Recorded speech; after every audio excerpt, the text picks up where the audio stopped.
If you YouTube like how to start a trout hatchery, there's literally nothing online. My name's Ty Walker. I'm with Smoking Chimneys. We're here in Newcastle, Virginia, where we have our trout hatchery. We also do pastured pork, and my wife has a raw milk herd share. We've really focused on the trout here in the past probably 2 years.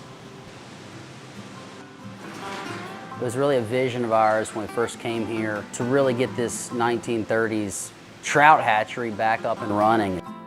So yeah, I got a phone call from a friend who was like, Ty, there's a trout hatchery in Newcastle, you should come check it out. So I came up here with him and we walked around, but none of the water was on. So I was like, I don't know if this is a trout hatchery or not. And he's like, well, it's a trout hatchery. It used to be XYZ.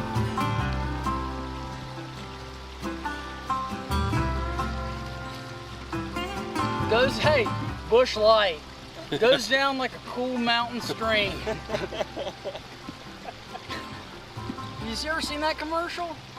And I was like, man, I need to find somebody that has some experience with this property. I found out about a guy that used to work here back in the day, and I called him on the phone, I told him who I was, and I was like, man, look, I'll buy you lunch, I'll pick you up, I'll bring you back, just come up here with me and show me what's going on.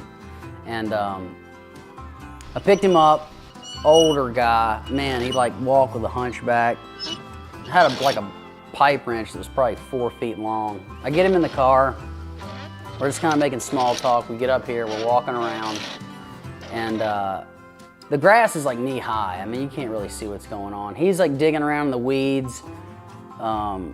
He finds this old cast iron valve and he puts that pipe wrench on the valve and turns it, and then water is just like shooting everywhere. And at that moment, I was like, okay, I see the vision now. I see what this place could be. Dude, this thing, I found, it was grown into the side of this apple tree that was here.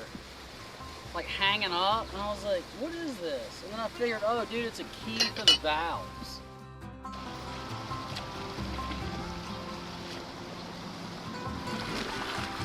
Took us about a year just to get all the trash cleaned up and just sort of get the place sort of going in the right direction. Then the whole second year was us working with the state in getting all of our licenses and certifications to process the trout. That was a big deal.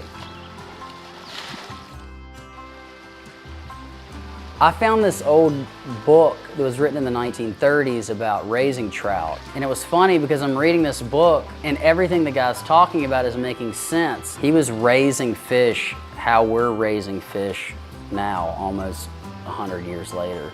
It's been a big learning curve. You know, I've probably killed more fish than I've raised, but that's part of it. You know, every day you're learning something new about the fish and the water, and it's really interesting that there's no pumps on the property. It's all gravity fed. People have said when they've eaten the trout, they felt like it tasted like clean water. You know, they first hear about farmed fish and it really kind of puts them off, where, you know, if you come to our facility, you know, the trout are eating bugs. There's a 1,000-gallon-a-minute spring that is coming out of the rocks that's feeding all of our raceways and ponds. I mean, the water's 54 degrees year-round.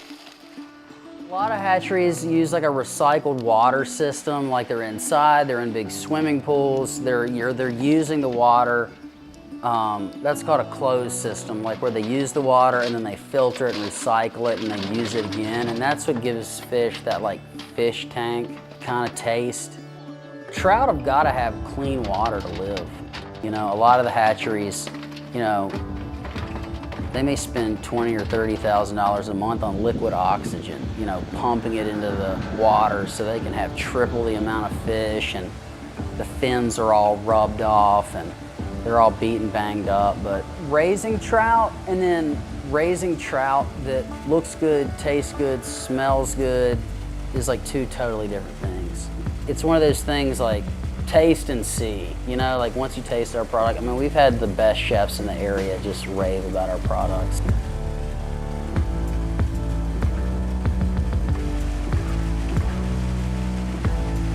I think for like most of my life, or maybe not most, but a lot of it, I've just worked on different projects and different things that I didn't really feel like I saw like the fruits of my labor. You know, with this trout, you're feeding it every day, you're taking care of it, you're processing it, and at the end of the day, you have a product that people love to cook and eat.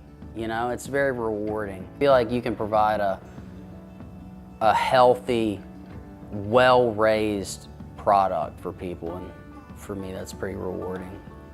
We've been received very well by the restaurants we've sold to, by individuals, farmers markets, distributors. We've really worked hard to have an amazing product.